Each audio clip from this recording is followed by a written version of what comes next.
Hi, I'm Faith, a 30-year-old stay-at-home wife. My husband Jake and I have been married for 2 years. We don't have kids yet, but we talk about wanting at least 2 every day. Lately, though, things between us have been a little off. Now that we've been married for 3 years, our relationship has cooled, and I'm finding myself in a tough situation.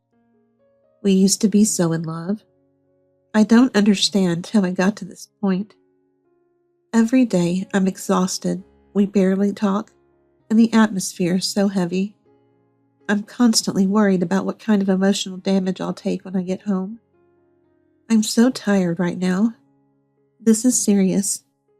Hey, I'm home. Oh, better watch out not to step on any emotional landmines today, or things will get really bad. My company can't even appreciate my talent. It's over.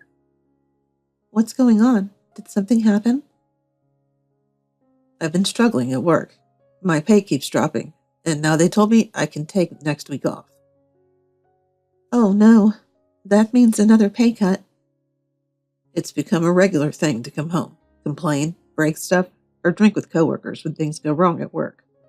Since Jake's company allows side gigs, many of the parents are already doing extra work. Jake talks like he's doing a lot, but he just complains and doesn't actually take any steps forward. Given the current situation, you should start saving more money too. If we need to save, I'm already doing my part. I'm working really hard. I turned down lunch invites from my friends, and I haven't been to a girls' night out in ages. Your husband is working hard outside, so how can you go for lunch or girls' night? How can you use money for eating out without my permission? How dare you? You're the one who comes home drunk from speaking your mind, but when I suggest going to lunch, I get shut down. It's exhausting. Just follow what I'm saying. Got it? Yes, I understand. If I say anything back, it'll only make things worse between us. Besides, no one would really understand how I'm feeling in this situation, so I just comply to avoid more conflict. We've been bankrupt for a while now, so I suggest I can work as part-time. But Jake's pride wouldn't allow it. He hated the idea that people might think he wasn't earning enough if his wife had to work. But honestly, our finances are a mess. I'm doing everything I can to save. I buy cheap produce, cut down on heating costs by layering clothes, and I can't even remember the last time I bought myself new clothes. But I stay quiet about it. I'm getting angrier and more stressed, but I just keep tolerating it. The only comfort I have is talking to Grandpa, my neighbor next door. Oh, Faith, did you argue with Jake again? Yeah, you know how it is. He's always stressed out from work, but he still doesn't forgive me. It's tough. Grandpa always listens to my complaints and frustrations without judgment. He's not only a great listener, but also gives spot-on advice. If you're struggling financially, why don't you try making money from home? Yeah, I've been thinking about it, trying to figure something out. That's the solution. Working from home might be just what you need. You know what? You're right. That could actually work. If I work from home, I wouldn't cause any trouble, and I wouldn't hurt Jake's pride. I have a computer at home, so I decided that if I could make some money, I'd start working from home. Of course, I talked to Jake about it too. Jake wasn't very happy about it. Even though I was serious, he just laughed it off. You, working from home? That's a joke, right? You can't do this. You're just a regular housewife. He said something like that, implying that people who don't understand the real world are clueless. You won't know until you try. I know making money isn't easy, but I'm still managing all the housework too. Don't be lazy. You won't be able to do it anyway, and don't come crying to me if you get tricked into debt or something. I know. Even with all these doubts and insults, I started working from home. At first, I couldn't make any money, and I quickly realized how hard it is to earn even a small amount. But I refused to give up. I kept working hard, little by little, and eventually started making a bit of money. I was so happy. Then one day, Jake was in a terrible mood, worse than usual. Are you even doing the housework anymore? Or are you just wasting time on the computer? Of course I'm doing the housework, then working. But he couldn't care less. Come on, that's not real work. You're just playing around and pretending to be busy. You haven't even been going to your company. I'm the one under all the stress from a real job, and you're just sitting around. Even though I had started to make some money and get back on my feet, Jake kept insulting me. I couldn't take it anymore. I glared at him, furious at his rude words. Jake got even angrier and started shouting. I'm the one supporting this family. Why are you complaining about me? You should be grateful. You're just a housewife. Be thankful to your breadwinner. If you don't like it, then go live on your own. I don't need a useless wife like you anymore. Get out of here. His heartless words were too much. I couldn't stand it any longer. Fine. I've been thinking the same thing. Jake looked shocked. Maybe we'd both be better off without each other. Wait, what? I ignored him. I packed the bare essentials into a bag and walked out without needing any more discussion.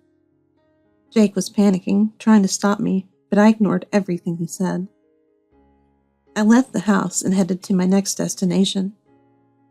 I had talked to Grandpa before, so he probably expected something like this, though I doubt he thought it would go as far as divorce. What on earth are you doing here at this hour? I just can't stay with Jake anymore. He keeps saying horrible things. That's awful. At first, Grandpa listened to me calmly, but as I told him more, his face turned bright red with anger. This is unacceptable. You're not leaving without a fight. Let's show him a thing or two. Yeah, let's take our time with this. About a month after I left, Jake changed his tune and came to see me. Faith, please come back. I'm drowning in bills. I can't handle everything by myself. Please, I need you.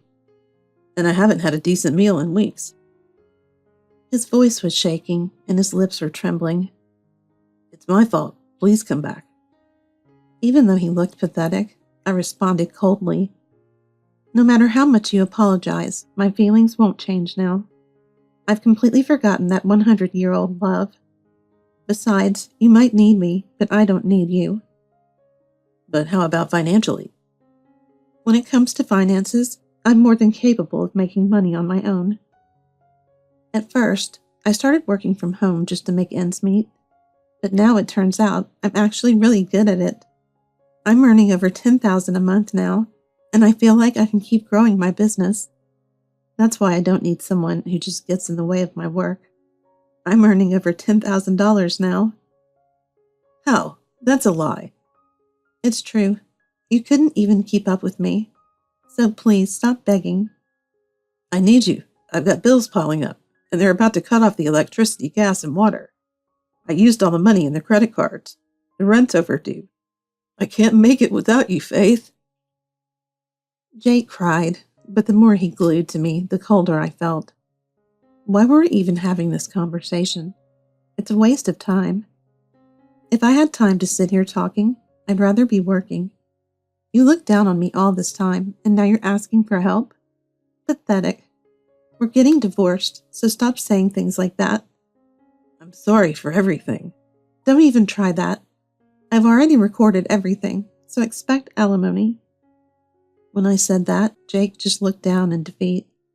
After a while, he bowed like he had given up. We got divorced, and Grandpa introduced me to a lawyer he knew.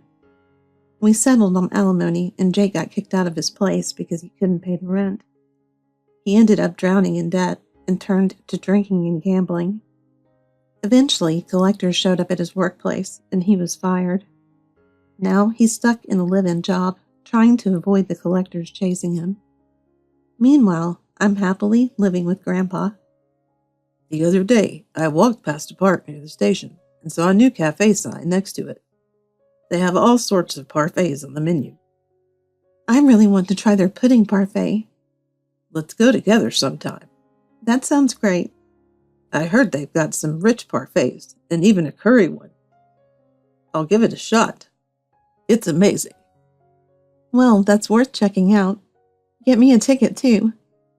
Of course, I'll make sure to save a spot for you. I'm doing everything I can to keep things going. I'm really happy now. If that's the case, we've got plenty of time ahead of us. Let's stay healthy and enjoy ourselves. Wait a minute. I have something important to tell you. It's about what's to come. The important thing is, Dad, my name is Valerie Daniels. I'm a 42-year-old full-time housewife.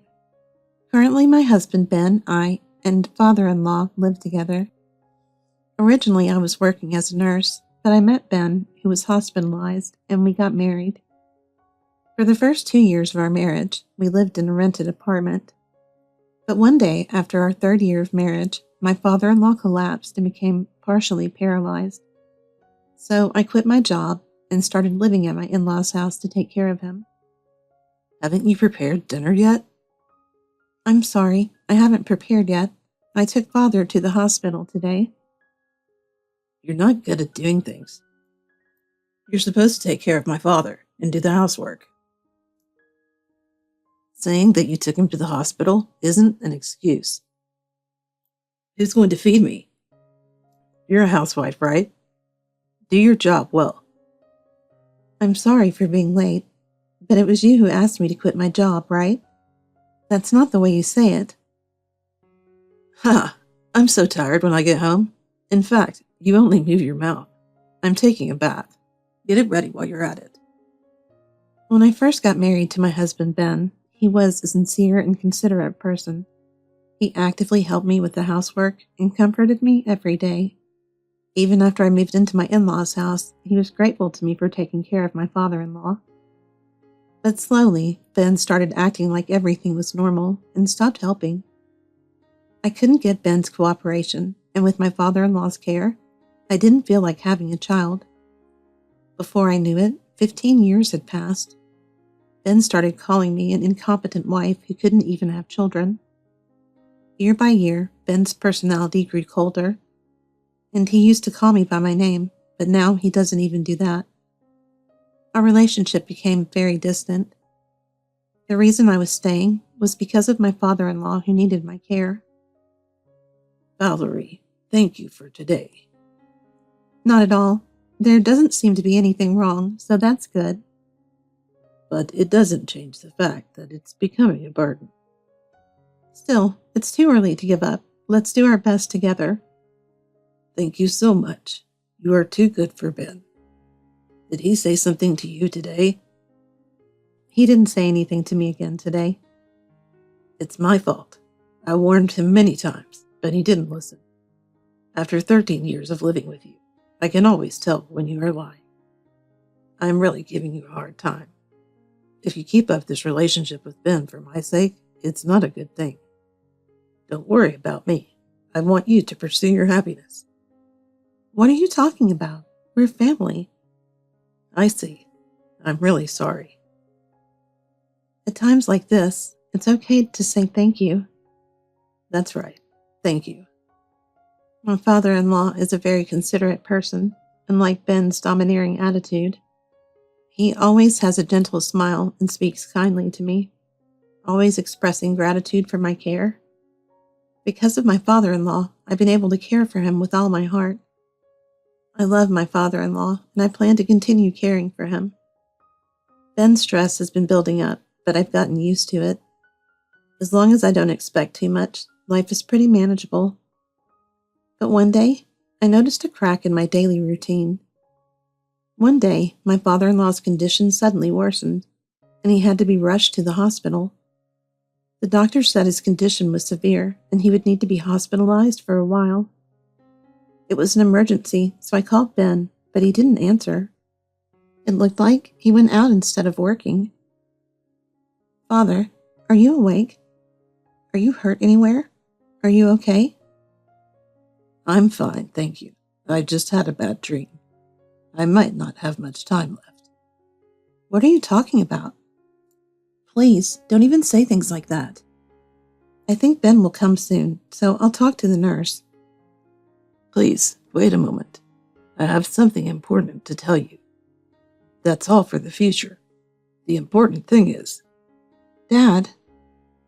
In the end, I couldn't contact Ben on the day my dad was rushed to the hospital, and the only time I was able to talk to him was late at night. Where have you been? no matter where you are, don't interfere in my private life. Did you see the message? My father was taken away. Why are you coming home at this hour? Aren't you worried? I can't help it. I'm busy in my own way, and my father is often taken to the hospital.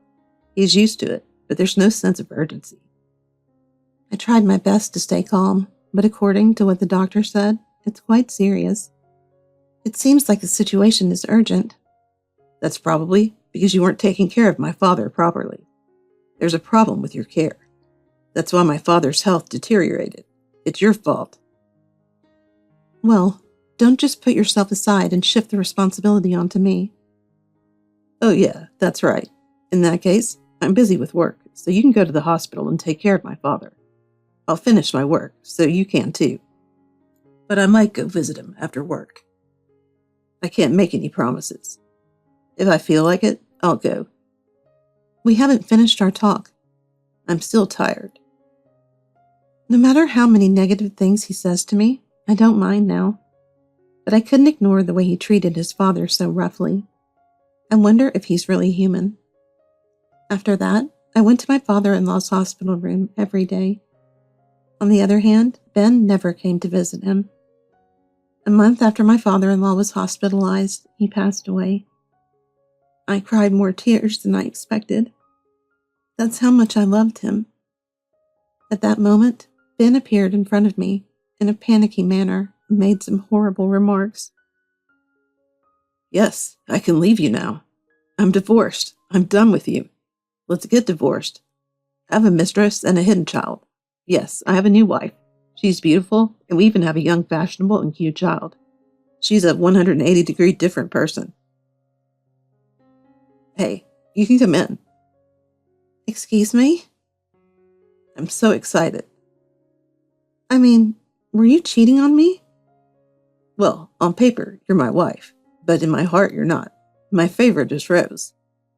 Thank you for all your hard work in caring for my father. I'm the one who'll make Ben happy now. I can't believe it. I can't imagine what father-in-law would think if he were still here. He's also a man, so he can at least understand my feelings. She cannot have children. She's not beautiful enough, and she's not young either. She's always aggressive towards me, and I can't live like that for the rest of my life. After all, I'm young and beautiful here, and I have to heal Ben's tired heart. Valerie, you were his father's caregiver, so please don't get involved with Ben from now on. Hey, I think being a caregiver is an exaggeration, right? Well, anyway, Ben, who doesn't answer, is a kind person. If that's the case, he'd have taken care of his father. I think he was proactive about it, and I don't think he would cheat on me. But even at a time like this, how can he report cheating?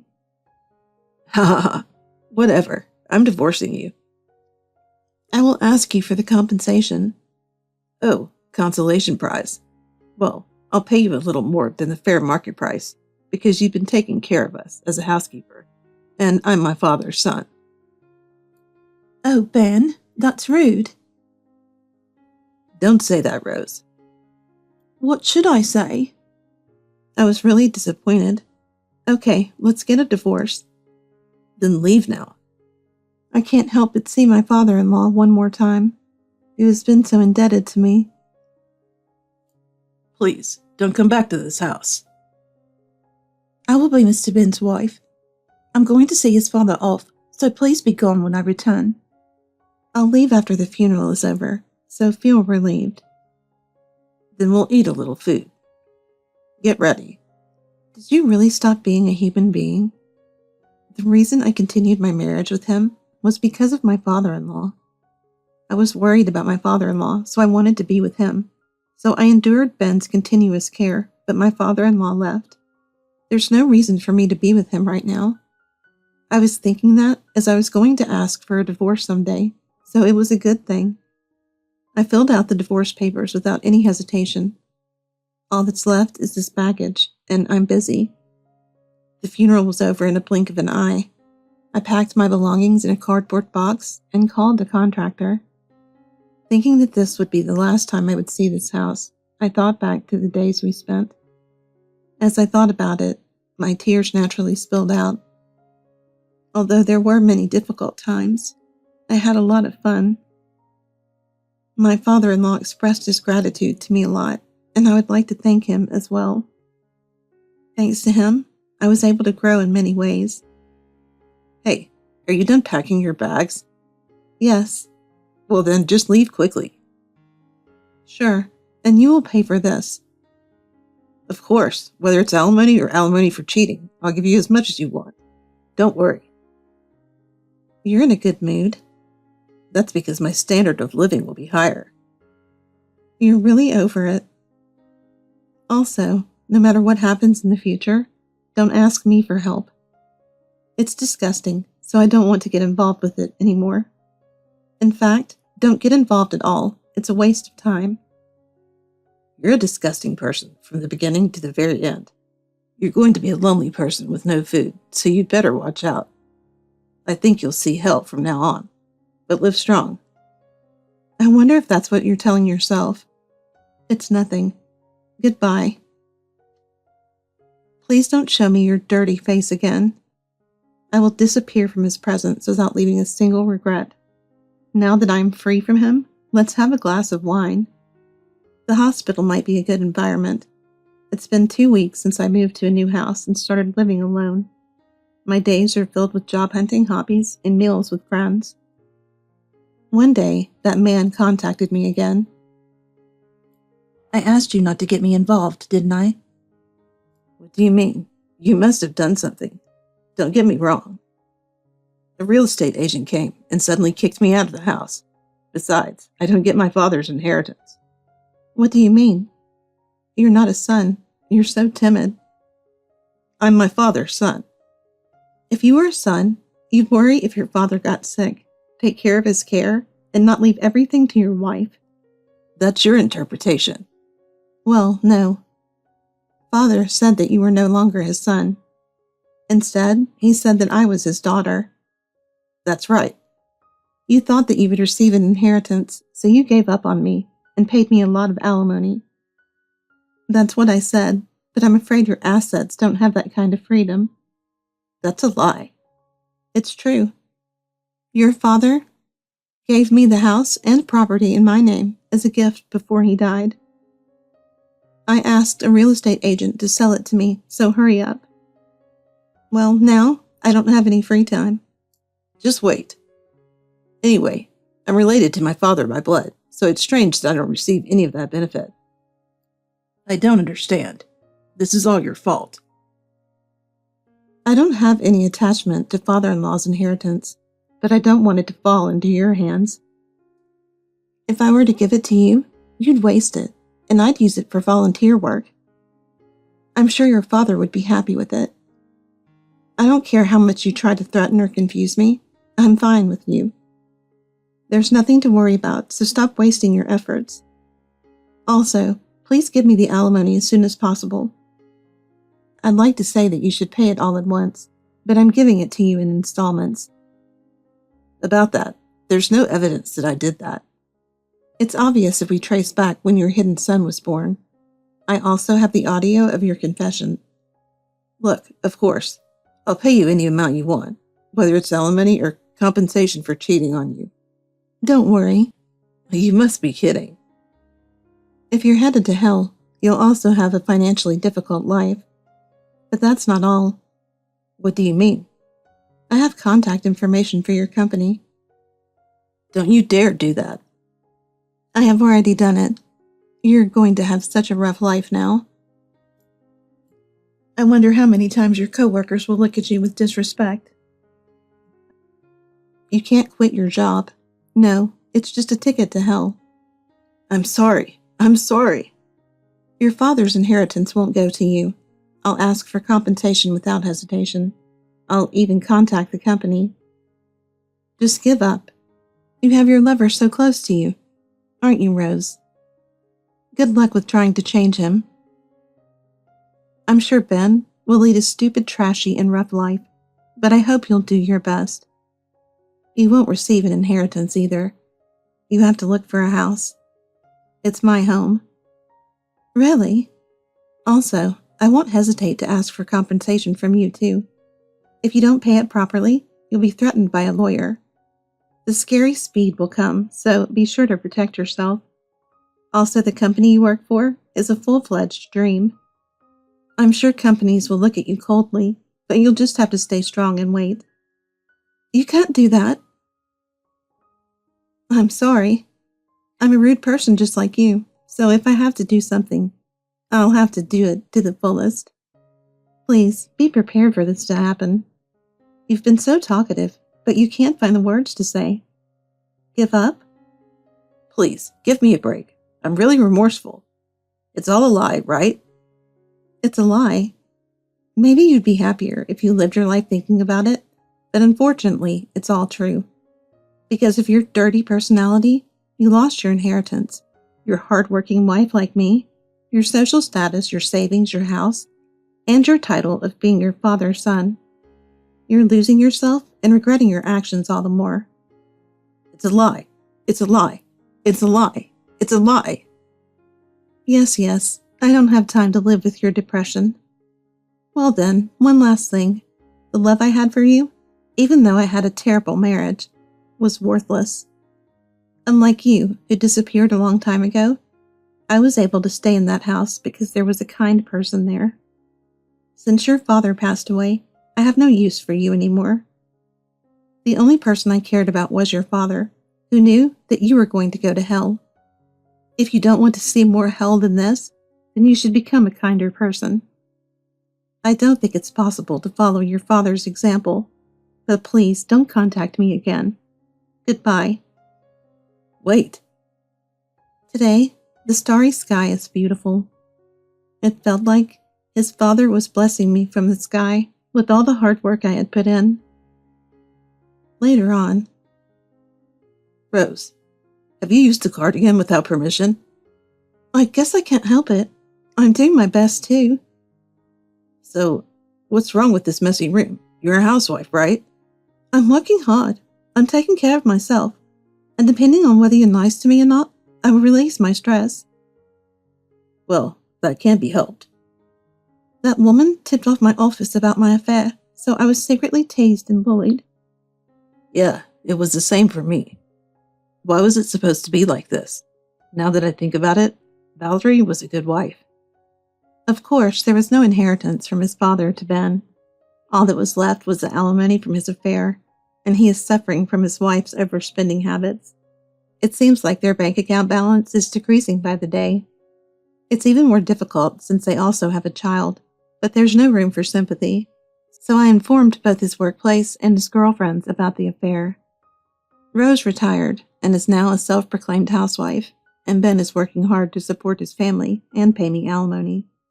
Maybe if he had put aside the affair and cherished his father, at least things might not have turned out like this. I'll never see him again, but he's still a father, and I hope he'll become at least a decent human being. On the other hand, I went back to work as a nurse, and I'm busy working every day. I want to support as many patients as my father-in-law. After having fought sickness with father-in-law, I started to want to work in the medical field again.